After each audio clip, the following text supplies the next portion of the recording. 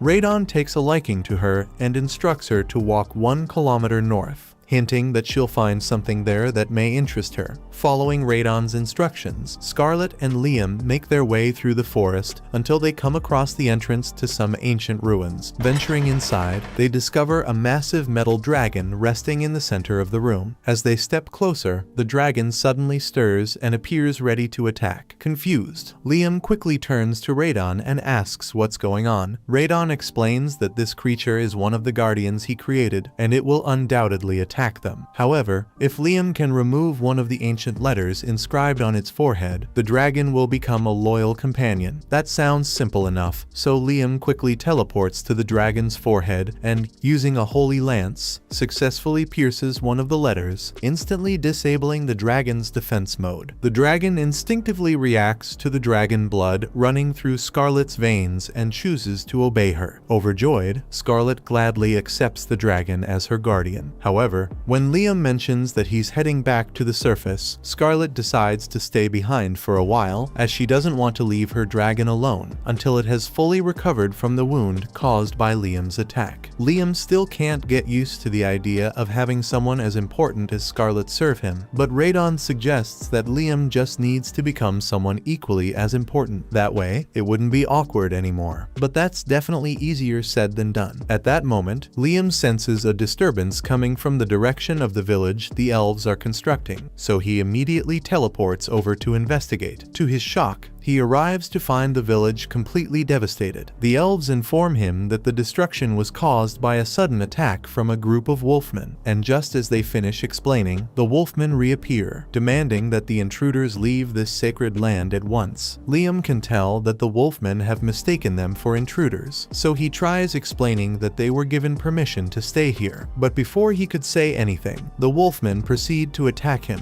so Liam is forced to teleport out of the way and defend himself with a little magic. The wolfmen remain adamant about forcing Liam and his companions out of this sacred land, but then Liam takes out a Radon Jr., proving his connection to Radon. Realizing their grave mistake, the wolfmen immediately apologize for destroying the village. However, the elves assure them that it's all right, understanding that the wolves were simply fulfilling their duty as servants of Radon. The girls suggest that the wolfmen should become Liam's familiars as well. The leader of the wolfmen thinks it's a good idea, so they agree to become Liam's familiars. Liam has no reason to refuse, so he creates a contract with the leader, naming her Chris. The following day, Liam heads back to the village to check on their progress, with Chris and the other wolfmen now helping out. Construction has been moving along much faster. The moment Chris spots Liam, she excitedly leaps up and gives him a hug. When he asks about the status of the construction, she gestures toward an area and explains that they are still in the process of rebuilding one of the houses they destroyed the day before. Once again, she sincerely apologizes for acting so rashly yesterday, but Liam says it's fine, as long as the wolfmen can help repair the homes, although things would definitely go a lot faster if Liam could just use magic to repair the homes instead, but there's no spell for that in the ring. Radon suggests that if a repair spell doesn't already exist, Liam can simply create one himself. Liam is surprised to learn that he has the ability to create his own spells, so Radon explains that all he needs to do is vividly picture each step of the process required to achieve his desired outcome. Following this advice, Liam casts the newly formed spell on a piece of wood and then asks Chris to break it as a test. Chris follows Liam's instructions and smashes the piece of wood, but to her surprise, it immediately restores itself to its original state, looking as good as new. Liam then explains that this is the result of the spell he just created, Keep Memory. This spell allows inanimate objects to retain a specific state no matter what happens to them. By casting it on the village homes, he ensures that the buildings will remain standing, no matter what damage they might endure. After getting the hang of creating spells, Liam starts experimenting with various types of magic and eventually develops explosive magic missiles. He plans to continue crafting even more spells, but just as he's about to, he is suddenly interrupted by an urgent summons. Something has happened, and it's an emergency. Humans have invaded the land and are hunting down some pixies that live here. This is really serious, so Liam rushes out to investigate and discovers the intruders. He stands in their way and warns them to turn back because this is his nation. The men think Liam is just a stupid child, so they ignore him and continue moving. But then, Liam fires a warning shot to make it clear that he's not messing around. The men don't take kindly to this, so instead of just turning around and leaving, they decide to attack. They leave Liam with no choice but to take each and every one of them out. Once all the soldiers have been dealt with, Liam heads back to the village, where Rihanna expresses her gratitude for protecting the pixies. She explains that these pixies originally lived in the forest, but after being attacked by soldiers attempting to capture them, they fled here seeking refuge. Liam assures them that they are welcome to stay as long as they like, and even offers to form contracts with them. However, with so many pixies present, Liam ends up spending a significant amount of time naming them, and he's starting to run out of ideas. The following day, Liam gathers the girls in his pocket dimension for a meeting and presents the helmet, asking if they recognize it. Scarlet immediately identifies the crest on the helmet as belonging to Palta, similar to the kingdoms of Jamel and Quistador. Palta is one of the nations bordering the Promised Land. This suggests that the men who attacked yesterday were likely scouts from Palta, and if that's the case, then it's only a matter of time before scouts from Jamel and Quistador begin to appear as well. The three nations were once divided by the valley, but now that Radon's illusion barrier has disappeared, they are likely attempting to claim the land for themselves. Scarlet believes that the only way to permanently prevent anyone from seizing the Promised Lands is for Liam to establish his own nation there, and Liam agrees. With that decided, Scarlet begins listing everything he will need in order to form a nation. He needs land, people, and power. Liam clearly already has land. As for people, as Liam's popularity spreads, people will naturally flock to his side, so he doesn't have to worry about that. The only thing left to consider is military power. Liam may be strong on his own, but he needs a defense force strong enough to protect the land, even while he's not around. With that in mind, Chris steps forward and vows to protect the promised land, swearing to eliminate anyone who dares to attack it. Liam isn't entirely comfortable with how aggressive her declaration is, but given that wolfmen are naturally skilled fighters, he ultimately decides to entrust her with the land's security. Scarlet then advises Liam that all he needs to do is keep developing the village while proving his strength by repelling enemy forces. In time, the surrounding nations will come to understand that forming an alliance with him would be far more beneficial than trying to take the land by force. Everyone agrees on this plan of action, but by the next day, things had progressed far quicker than Liam thought they would. He's met by a man named Leonardo, who introduces himself as a noble from the Jamel Kingdom, sent here by the King of Jamel to meet with Liam. He explains that the Kingdom of Jamel does not want to fight with him, so he is here in hopes of forming an alliance, and if Liam agrees, the King of Jamel is willing to offer Liam Princess Scarlet's hand in marriage. Liam finds the offer a bit suspicious since he hasn't done anything to earn such recognition yet. Given Scarlet's previous actions, Jamel must have figured out that these lands are somehow connected to the dragon god, which could explain why they're trying to get on his good side. However, Liam still isn't certain about how to respond, so he quickly creates a telepathy spell on the spot and uses it to communicate with Scarlet, asking if she thinks accepting their offer would be a wise decision. Scarlet tells him he should accept since, if the two of them got married, it would at least buy them half a year of time to expand their nation. Liam takes her advice and tells Leonardo that he would be honored to marry Princess Scarlet. However, he wants to postpone the marriage for a year, so he can fully develop his nation into something worthy of the royal family. Leonardo says he understands and leaves to relay Liam's statement to the king. Now that that's been taken care of, Liam decides to visit Princess Scarlet's mansion over in the royal capital, but it's a really long journey to get there, so he had Scarlet escort his clone back, and once the clone arrived, it teleported the real Liam there. Now that Liam has visited Scarlet's mansion, he can return whenever he wants. Since this is his first time in the royal capital, he would love to explore the city, but as the ruler of another nation, he knows he must keep a low profile while he's here. Scarlet invites him inside for some tea, but just before entering, Liam senses traces of Radon's energy coming from within the mansion. Curious, he turns to Scarlet and asks if there's anything inside that could possibly be linked back to Radon. As a matter of fact, there's something that fits that description, so Scarlet leads Liam to her mansion's cathedral, where a statue of Radon has been preserved. The statue has been passed down through Scarlet's maternal family for generations, but Radon had no idea this thing was still around since he had forgotten about it millennia ago. He instructs Liam to approach the statue and cast an all-clear spell on it. As soon as Liam does, the statue begins to glow before suddenly transferring onto Scarlet's body. Looking down at herself, Scarlet realizes that she is now clad in a powerful-looking suit of armor, and for some reason, she can feel an overwhelming surge of strength coursing through her. She attempts to cast one of Liam's spells and launches a holy lance. She manages to complete the spell, but it leaves her completely exhausted since she had to deplete all her mana to do it. Even so, the fact that she actually managed to cast the spell is amazing since she never could have done that before. Radon explains that the armor Scarlet just wore was designed to enhance the abilities of its wearer while also granting them access to some of Radon's holy spells. However, Scarlet's body doesn't yet seem strong enough to fully harness the armor's capabilities after all. This is the Golden Armor, the most powerful of all the armor sets Radon ever created. She could likely handle one of the lower ranked armors, but unfortunately, all of them were lost in battle, meaning there's no way for her to obtain one. Liam doesn't think that will be a problem since if Radon created the armor to begin with. Then all Liam needs to do is recreate it so Scarlet's body can handle its power. Radon finds Liam's enthusiasm amusing, so he agrees to help him recreate the armor and tells him the first thing he will need is some high mithril. Liam asks Scarlet if she can obtain some high mithril for the armor, which shouldn't be an issue for her. With that settled, Liam immediately gets to work. After putting in some effort, he finally crafts a set of armor perfectly suited for Scarlet. He then hands it over and lets her give it a try.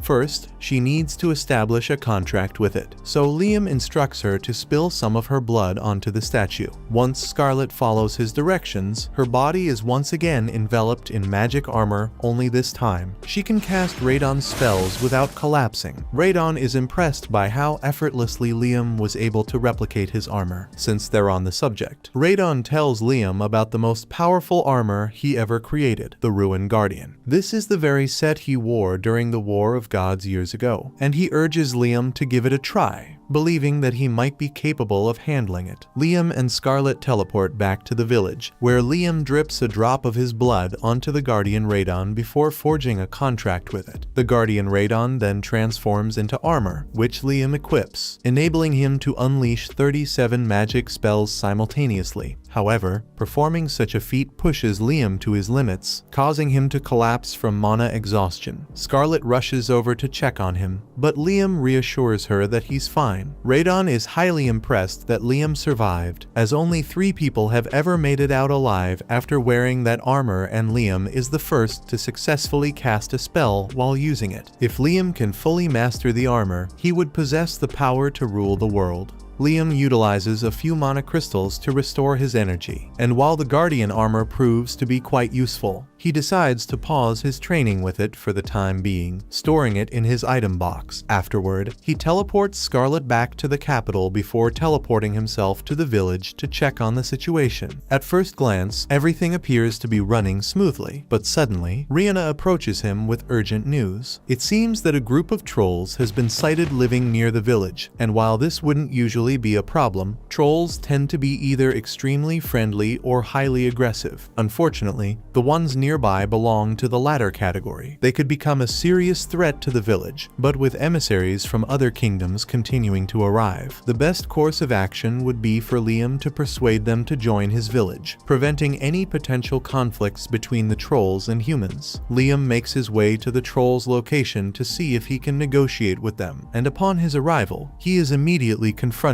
by a group of trolls. Their leader demands to know why he's there, so Liam explains that he's in the process of building a nation and was hoping to invite the trolls to join him. However, the troll leader harbors a deep distrust of humans and has no interest in Liam's offer, firmly telling him to leave. Before Liam even has a chance to respond, the troll suddenly attempts to crush him. Liam does his best to evade the attacks, not wanting to harm the troll, but with each strike being potentially fatal, he has to be extremely cautious. Unfortunately, while trying to dodge, he accidentally stumbles into a hole in the ground, leaving him trapped. With the troll now having a clear shot at him, Liam must act quickly, or he'll find himself in serious danger. The troll's club lands a direct hit on Liam, but fortunately, he manages to equip the Guardian Radon's magic battle armor just in time, allowing him to withstand the attack without sustaining any damage. However, wearing the armor continues to drain a significant amount of his mana. The troll, shocked that a human could survive one of his strikes, briefly hesitates, but it makes little difference to him, as he simply decides to hit even harder next time. But before the troll can strike again, Liam gestures toward his own people standing behind him. In his blind rage, the troll had unknowingly caused considerable damage to them, and if Liam hadn't absorbed that last attack directly, the flying debris could have seriously injured his own comrades. Realizing he may have acted too recklessly, the troll takes a moment to calm himself and finally agrees to hear what Liam has to say. Liam expresses his gratitude to the troll leader for his willingness to cooperate, and once all the trolls have gathered,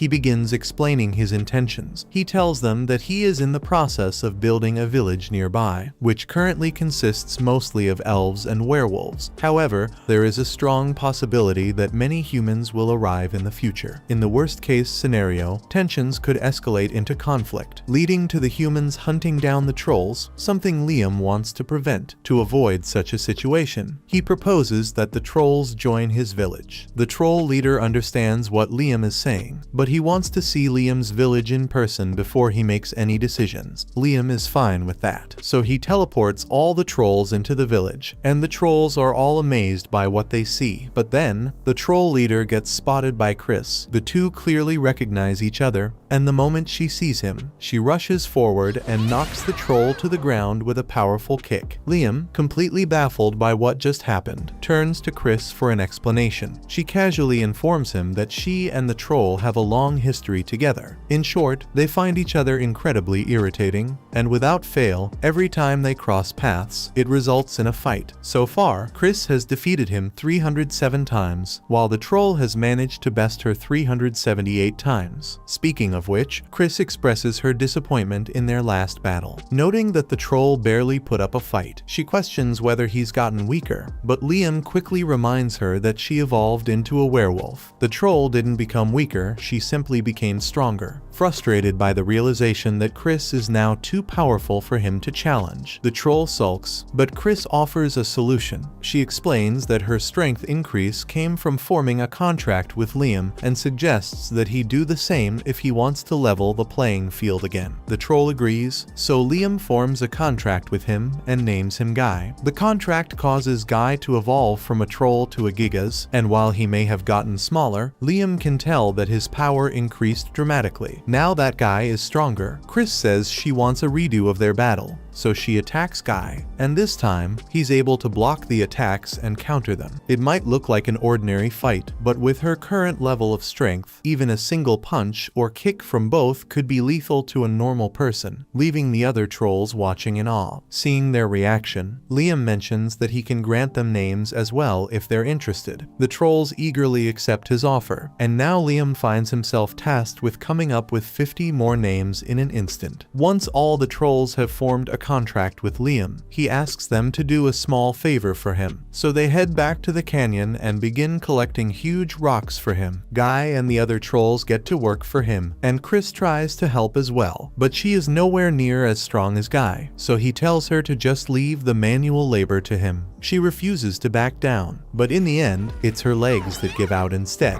Seeing this, Guy lifts the boulder off her back and checks to see if Chris is okay. While she isn't physically hurt, her pride certainly takes a hit, and she quickly runs off in embarrassment. Once all the rocks have been collected, Liam expresses his gratitude to Guy and the others for their help. However, Guy remains puzzled, unsure of what Liam intends to do with so many rocks. Liam explains that earlier when he first met the trolls, he noticed a lot of ores there, so he wants to try melting down the rocks to extract the metals. He summons a gnome and a salamander to create a furnace and blast the rocks until he ends up with a ton of iron, some copper, a little gold, and a tiny bit of mithril. Liam feels quite disappointed, as he had hoped to extract more mithril from the ores, given that mithril is the key material needed to craft the armor sets. Wanting to explore other possibilities, he asks Radon if mithril is truly essential for the armor. Radon confirms that it is, explaining that no other metal is durable enough to withstand the immense stress the armor will have to endure. However, while Liam still doesn't have enough mithril, he does have a ton of iron, so he decides to just try his luck with the iron and see how it turns out. He melts down the iron and has his gnome make the mold for the armor so he can pour in the metal. Once that's done, he begins infusing it with Radon's mana while also giving it a name for good measure. He chooses to name the battle armor Apollo, inspired by the sun, and once it's removed from the mold,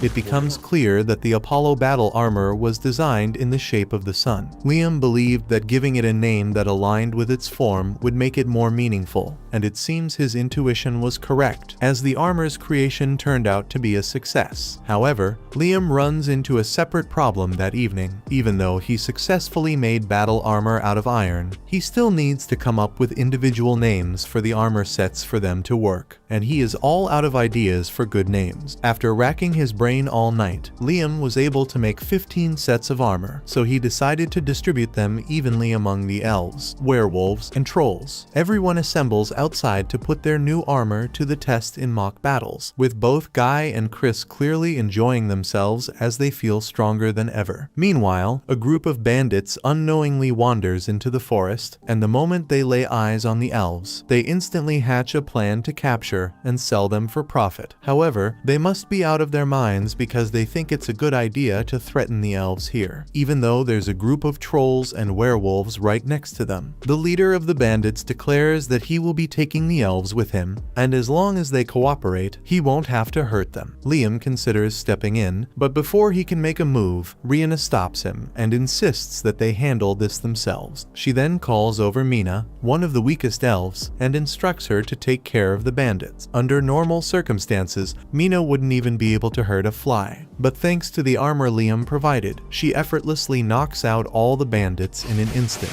Liam is amazed by how much strength the armor granted Mina, so if he can just make enough for all the elves, they'll be able to defend themselves from any future threats. But that means he's going to have to come up with even more names for the armors. As Liam is lost in thought, the bandit leader seizes the opportunity to sneak up behind him. Attempting to take Liam hostage, he threatens everyone, demanding their obedience if they don't want Liam to die. However, no one even flinches, fully aware that the bandit poses no real threat to him. A moment later, Liam swiftly delivers a powerful punch straight to the bandit's chin. The rest of the bandits finally realize that they are no match for Liam after seeing their boss get beaten into a coma, so they turn and flee the forest. That night, Liam enters his pocket dimension, as there's something important he needs to take care of. He summons a group of water spirits and explains that he has gathered a large amount of seawater. He then asks them to separate the salt from the water so that the villagers will have access to fresh, usable water. The water spirits agree to assist, so Liam starts pouring out the salt water while they begin the purification process. However, one of the water spirits approaches him with something to say. At first, Liam doesn't recognize her, but she quickly explains that she was the very first water spirit he formed a contract with. She then expresses her gratitude, telling him that ever since she evolved thanks to him, she has been able to accomplish far more than before. She was even learning to possess physical objects now, although the spirit monarch doesn't like it when spirits interfere with the physical world too much. Liam is intrigued after hearing that there's a spirit monarch, but he is even more interested in the fact that the water spirit can possess objects. From the mid-level onward, spirits gain the ability to possess objects, and equipment imbued with a spirit's power is known to be exceptionally strong. This gives Liam an idea. He turns to the water spirit and asks if she'd be willing to assist him with a small experiment. Without hesitation, she agrees, eager to help. Liam first names the water spirit Zero to gain an extra buff. After that, he crafts another battle armor in the form of a water spirit and has Zero possess it. With this, he successfully creates possessed battle armor. Following the same process, he repeats it with the fire and earth spirits, then hands over all 3 armor sets to Rihanna, Chris, and Guy. This significantly boosts their power once again, and they are all eager to use their strength in Liam's service. However, while Liam is doing this solely to ensure he can defend his nation, he has already gathered enough military might to conquer all the surrounding nations if he wishes, and he has no intention of stopping anytime soon, as the pursuit of magic is the only thing that truly matters to him. Now that most things in Liam's kingdom have been taken care of, he finally decides to return home after quite some time. Upon arriving at the guild, he is immediately confronted by Jody and Asuna, both of whom are quite upset with him for vanishing for weeks without saying a word. Liam offers an apology, explaining that he had so much going on that he completely forgot to inform them. Asuna reassures him that it's not a huge issue, but what really matters is that he hands over their money. At first, Liam has no idea what they're referring to, but Jody quickly reminds him that they had entrusted him with some money a while ago. Back when Princess Scarlet first gave Liam his hush money, he had gathered Jody and Asuna for a meeting to inform them about it. During that meeting, he also intended to give them their share, which was a massive chest packed with gold coins. Asuna and Jody were initially reluctant to accept the hush money, as they literally had no no choice but to keep Liam's secret anyway. He could simply order them to stay quiet if he wanted to. However, Liam had no intention of giving them any orders and simply told them to take the money. In the end, Asuna and Jody agreed to accept it, but since carrying around that many gold coins would be risky, they decided it would be safer for Liam to hold on to it until they needed it. And now, that time has come. Liam agrees to hand over the money, but can't help but wonder what they plan to spend such a large amount on. Neither of them responds right away, but a few moments later, they take him to a grimoire shop and surprise him with a gift. As Liam examines the grimoire, he quickly realizes that he has never come across this spell before. Grateful for their thoughtfulness, he sincerely thanks Asuna and Jody. After that, the three of them return to the guild to catch up, where they learn that Liam has been busy building a nation. That certainly explains why he had been gone for so long. Now that he's back, Liam asks what they plan to do next. They have the option to either join his nation or remain in town and continue hunting. However, the choice isn't a difficult one for them. They want to go wherever Liam goes. Liam is pleased to hear their decision, but they can't return to his nation just yet. He wants to test out the grimoire they gifted him and fully master it first. Using the grimoire, he casts the spell Dust Box and, to speed up the learning process, repeatedly activates it in rapid succession until he can perform it flawlessly with no delay. Jody and Asuna are amazed at how effortlessly he masters the spell, but beyond that, they don't actually have any idea what it does. Liam explains that the spell is called Dust Box, and it is pretty similar to an item box since you can put stuff in it. But there's one key difference. Liam takes a piece of fish and places it in the dust box for a minute. After pulling it back out, the fish is completely rotten. Asuna and Jody are amazed, so they ask him if the spell is useful. But honestly, Liam can't think of any use for a spell that makes things age quickly. At that moment, Liam notices a waitress carrying some wine, and an idea suddenly strikes him. Without wasting any time, he dashes off, and an hour later, he returns with a bottle of freshly squeezed grape juice. His theory is simple. If he adds some yeast to the grape juice and places it inside the dust box for a while, he should be able to turn it into wine. They put his theory to the test, leaving the grape juice inside the dust box for 5 minutes. When they take it out, the juice has transformed into high-quality wine. The ability to produce wine in such a short time is already impressive, but the implications go even further. In fact, anything that relies on fermentation can be mass-produced using this method, making the spell far more useful than Liam initially thought. A while later, Liam takes Jody and Asuna to his house and pulls out 10 different bottles of wine. He put 10 bottles of grape juice in the dust box 1 hour apart, so the bottle labeled 10 was in there for 10 hours. The bottle labeled 9 was in there for 9 hours, and so on. He wants Jody to help him taste test the wine, and she's happy to help. So she grabs wine number 1 and takes a sip.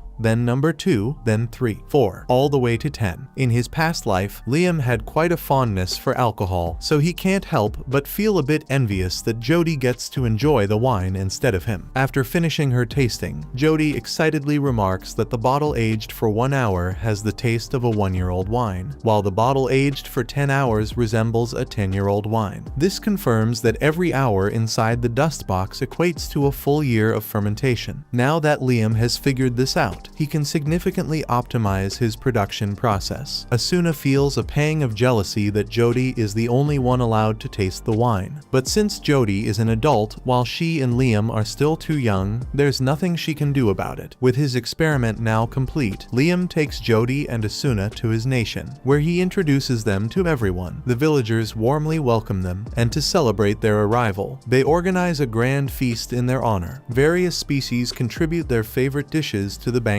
Chris serves up a plate of grilled lamb. Guy prepares roast beef, and Rihanna makes a pot of mushroom soup. Unable to hold back any longer, Asuna eagerly digs in and starts devouring the food. And before long, everyone else follows suit. The next morning, Liam takes everyone out into the nearby forest to pick fruit so he can make different kinds of liquor. They find a bunch of star fruit in the trees, so Guy and Chris begin competing with each other to see who can harvest the most fruit. But Rihanna yells at the two two of them to stop, because if they pick all the fruit now, then next year's harvest won't grow. Just then, Liam hears a scream coming from the other side of the forest, so he runs over to investigate, and to his shock, he sees a man biting one of the trolls. He uses his power missiles to blast the man off the troll, but before he could interrogate him, the man runs off into the woods. Guy approaches the bitten troll to check on him, but for some reason, Gon starts behaving strangely. He suddenly becomes erratic and, without warning, lunges at Guy, trying to bite his face. Left with no choice, Guy quickly restrains him. Though Guy has no idea what's happening to Gon, Liam suspects it might be some kind of status effect. If that's the case, then his all-clear spell should be able to fix it. Without hesitation, Liam casts the spell, removing all status effects from Gon. Fortunately, it works. Gon immediately calms down and falls asleep. However, even with the crisis averted, Liam still has no clue what originally triggered this. Jody has seen a similar condition before, so she tells Liam she thinks Gon might have been infected by a vampire. By biting people, vampires can turn others into vampires to act as their servants, and normally, nothing can be done to help someone who has been bitten. But Liam was able to cure Gon almost instantly, which is miraculous. However, vampires typically disintegrate into dust when exposed to sunlight, so the fact that the man remained unharmed suggests that a Dracula must be involved. A Dracula is a rare mutant variant, a vampire born once every few centuries. Under the influence of a Dracula's leadership, ordinary vampires gain enhanced strength, even allowing them to withstand sunlight. If a Dracula is truly at play here, then this is a serious threat. With that in mind, Liam decides to conduct an investigation so he can develop the proper countermeasures. Liam sends a scout out to look for any traces of the Dracula, but when the scout returns, he says he has bad news. He found the vampires 10 kilometers up north, but there are over 10,000 of them, and they are closing in fast. The village is vastly outnumbered, so the villagers are starting to get worried. The sheer number of vampires is due to the fact that all the inhabitants of this land have been turned, including orcs, goblins, and various other species. The fact that these vampires can roam freely in daylight confirms that an exceptionally powerful Dracula must be behind this. Normally, vampires are fairly passive and prefer to live in peace, but under this Dracula's influence, they have become aggressive and destructive. Guy says they have to prevent them from causing further harm. Jody and Asuna, on the other hand, believe confronting the vampires directly is too dangerous. While it's true that every one of them is very strong, even a single bite would infect someone and turn them into part of the vampire army. Liam agrees with this, but remains determined to take action against the vampires. He suggests that everyone work to evacuate the nearby villages so the vampire horde won't overwhelm them. Unfortunately, none of the surrounding villages took their warning seriously because vampires usually aren't much of a threat. Then, a little while later, the vampires attacked an orc village. Even though the orcs put up a good fight, they were quickly overwhelmed, so all the orcs are now vampires as well. And one more thing, while the scout was witnessing everything unfold, a vampire, unlike the others, appeared. The rest of the vampires knelt before it, and then it performed some kind of ritual to bring back all the vampires that had fallen during the battle against the orcs. Liam has no doubt that the vampire the scout saw was, in fact, the Dracula, but if Dracula has the ability to endlessly revive its vampire minions, then the only way to put a stop to this is by eliminating Dracula directly. However, with the sheer size of Dracula's army, getting anywhere near it seems nearly impossible. Luckily, Liam has devised the perfect strategy to take Dracula down, so he turns to the tribe leaders, along with Asuna and Jody, for assistance. The 5 of them end up facing the vampires in a valley, and just as the creatures are about to reach them, they all equip the armor that Leon crafted for them and begin cutting through the enemy forces. Vampire bodies start piling up on all sides. After dealing a significant blow, Guy suggests they retreat, as this should be more than enough to catch Dracula's attention. Sure enough, Dracula soon appears before them, but just as he is about to revive his fallen vampires, Liam swoops in and teleports him away. Dracula is both confused and impressed that Liam was able to move him against his will, so he asks Liam what he did. Liam explains that he teleported them 100 kilometers away so Dracula won't be able to interact with any of his kin anymore. Liam is confident that everything will be resolved once he takes down Dracula. However, before the battle starts, he asks Dracula if he would consider stopping the transformation of people into vampires so that everyone everyone could live together peacefully. Dracula outright rejects Liam's offer for peace, making it clear that he has no intention of stopping until every inferior species has been turned into his servants. With no other option left, Liam is forced to act. He launches several powerful missiles at Dracula, but even though they land directly, Dracula emerges completely unscathed. Suddenly, he disintegrates and reappears behind Liam, but Liam manages to teleport away just in time to avoid the attack. He then counters by striking Dracula with multiple holy lances, and though they pierce him repeatedly, Dracula simply disintegrates once again and reforms himself as if nothing happened. Trying a different approach, Dracula lures Liam into teleporting, then seizes him. Just as Dracula is about to sink his fangs into Liam's neck, Liam quickly switches places with a clone and dispels it to evade the bite. That was a really close call just now, so Liam is considering using his Guardian Radon armor since it would give him a huge boost in power, but it would also drain all his mana, so it is too risky to use until he is sure he can defeat Dracula. He keeps trying to hit Dracula with all kinds of spells, but nothing seems to work. Dracula tells Liam that resisting is futile because no matter what he tries, he will never be able to harm him. As an immortal being, Dracula exists beyond the laws of this world, making him incapable of dying. In reality, his body is nothing more than a vessel he uses to absorb life force. As long as this world continues to exist, Dracula will remain completely indestructible. Liam recalls what Dracula mentioned earlier, and as Dracula grabs him, he takes advantage of this by trapping him inside his dust box. Normally, living beings cannot be placed inside the dust box, but since Dracula isn't truly alive, this rule doesn't apply to him. Now, all Liam has to do is seal the dust box and wait for time to pass until Dracula eventually exhausts all of his life force and can no longer sustain himself. Liam remains standing there for 10 hours, which means that for Dracula, a whole decade has passed. In the end, he either completely drained his life force or became so unbearably bored that he entered a state of suspended animation. Either way, Liam manages to defeat Dracula.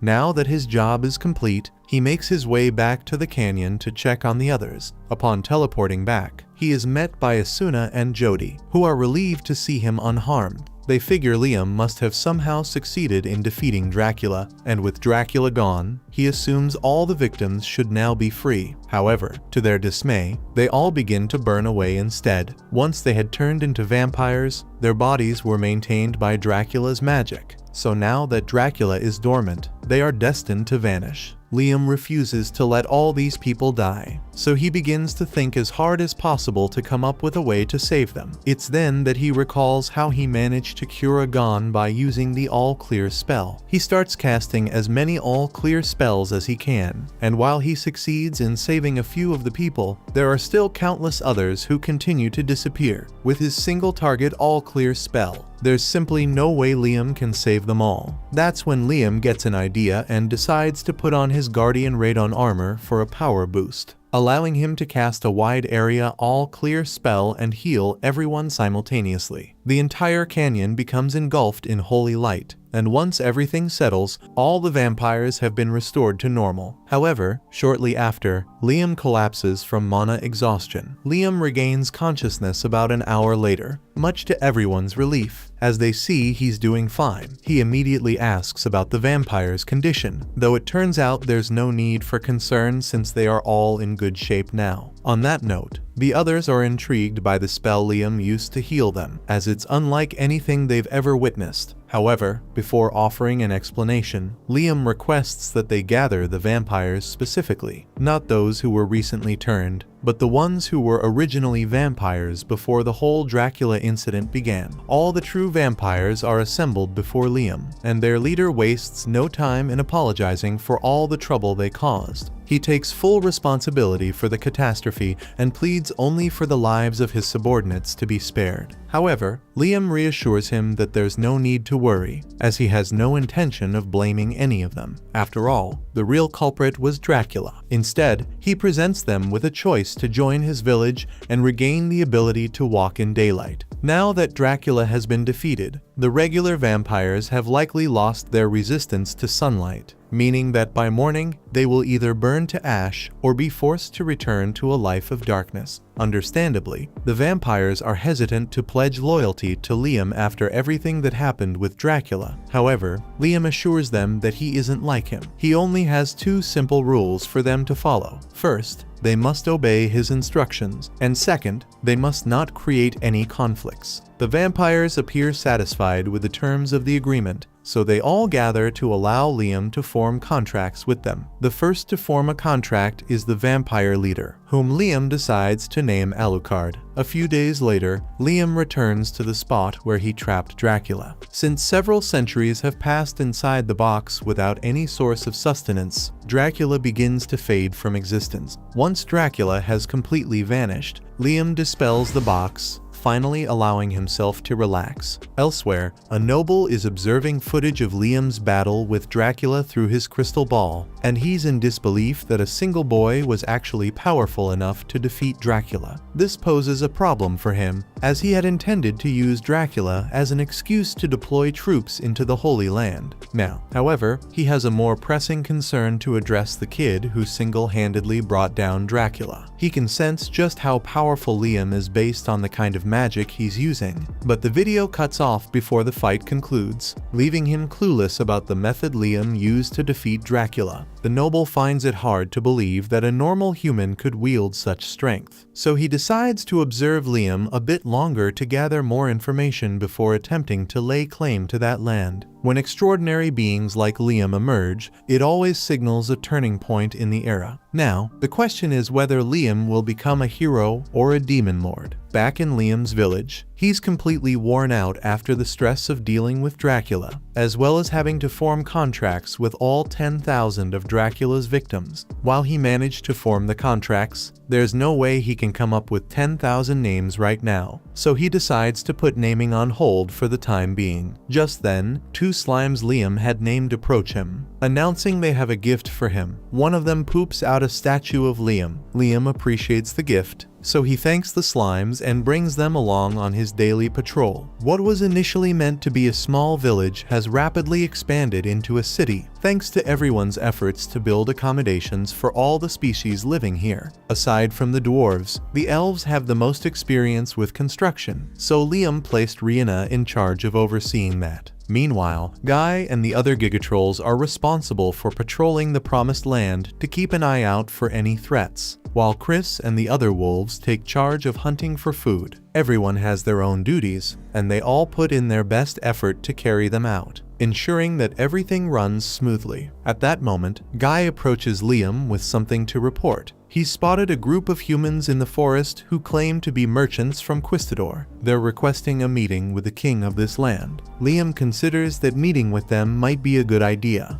but he quickly points out that he isn't actually a king. However, Guy doesn't understand what Liam means, as he is the master of over 10,000 powerful beings and governs the city so naturally, he must be the king. To prove his point, Guy turns to the others and asks if they also see Liam as the king, and sure enough, they all just assumed he was. Since everyone agrees that Liam should be their king, Radon decides to make it official. As the land's original owner, he formally declares that he is crowning Liam as the king of this nation. A short while later, Liam teleports to Scarlet's house to check in on her. He finds her sitting in her room, already expecting his arrival. After exchanging greetings, Liam asks if she was able to uncover any information about what the Kingdom of Jamel is planning. Unfortunately, Scarlet admits that she wasn't able to find out much, but she does know that Jamel's officials are hiding something. That's likely the reason they refuse to withdraw from the Promised Land. Even with the risk of provoking Liam's wrath, there must be something they're searching for, but Liam has no idea what it could be. So, Liam turns to Radon to see if he knows anything. However, Radon refuses to answer his question, leaving Liam with no choice but to investigate further later on. He then asks Scarlet if she would like to return to his city with him, but she declines, saying she prefers to stay in the capital and continue gathering information for him. Respecting her decision, Liam agrees and tells her he'll be heading back to the village for now, but he promises to visit her again soon. As soon as Liam returns to the Promised Lands, He immediately demands that Radon reveal what he knows, since it's clear he's hiding something. Radon, impressed by Liam's sharp intuition, decides to finally explain. He asks if Liam remembers where he first encountered the Guardian Radon and urges him to consider why a Guardian was placed there in the first place. Putting the pieces together, Liam teleports to the secret room. But even then, he still can't figure out what makes this place so special. Radon instructs him to attempt filling the room with his magical energy. Liam follows through, and after some time, a hidden room materializes. Liam descends into the room and instantly senses something familiar. It's the same feeling he gets from his magic ring. Curious, he questions Radon about it, and Radon elaborates that dragons, like himself, accumulate many intriguing items throughout their lives. This room, therefore, serves as a kind of magical library for Radon, brimming with ancient and forbidden spells. Radon had captured Liam's interest the moment he brought up ancient magic, so Liam asks him how it functions. Radon explains that the room itself is infused with magic, and based on Liam's magical strength, more and more spells will gradually become accessible to him. He urges Liam to attempt learning one of the ancient spells, so Liam starts absorbing the knowledge from the wall. However, when he tries to activate the spell, a cluster of bubbles unexpectedly materializes in front of him. Radon explains that this is actually a defense mechanism for the secret room. Until Liam solves the puzzle, these bubbles will keep appearing every time he tries to cast his spell. The only way to complete the test is to keep popping the bubbles until he reaches a certain limit. Radon encourages Liam to give it his best shot, even if it means spending weeks popping bubbles. However, Liam has a much faster approach in mind. He creates a clone of himself, and together, they unleash a barrage of fire spells to wipe out the bubbles as quickly as possible. After just an hour of this relentless assault, Liam successfully completes the test and gains access to the ancient spell. Now that he has mastered the spell, Liam decides to test it out with his clone. He instructs the clone to cast an item box and drop a rock over him. However, just before the rock can make contact, Liam activates the ancient spell, summoning an absolute force shield. The moment the rock crashes into the shield, both instantly shatter. The absolute force shield is a spell capable of entirely negating all damage from a single physical strike. It's an incredible spell, though it comes with its limitations, as it cannot block any magical attacks whatsoever. Additionally, if two physical attacks are launched simultaneously, the shield is unable to stop the second one. However, even if the absolute shield only blocks one attack, Liam can simply cast it multiple times in succession, rendering him nearly invincible against physical assaults. There's also a spell known as Absolute Magic Shield, but it's located on the second floor of Radon's den. This means Liam will have to work hard to increase his magic power and break the second seal to access it. However, after thinking it over, Liam realizes that since he has already mastered the Absolute Force Shield, he's confident he can figure out how to create the Absolute Magic Shield on his own without relying on Radon's library. He starts casting the Absolute Force Shield, but this time, he sets the target for damage negation to magic. He then begins testing the spell in his imagination, continuing until he successfully replicates the Absolute Magic Shield flawlessly. Radon is left utterly speechless, completely stunned, as Liam somehow managed to craft ancient magic entirely on his own after using it for just 2 minutes. In the centuries since Radon created his library, no one had ever managed to break the first seal and gain access to it. But Liam not only accomplished that, he also managed to create ancient magic purely through intuition. Liam then moves on to test the new magic shield with his clone. He instructs the clone to fire several powerful missiles at him, and he effortlessly blocks each one with a shield, since he takes no damage at all. It's clear that the shield works flawlessly, leaving Liam satisfied with the results. Now, there's only one thing left to do.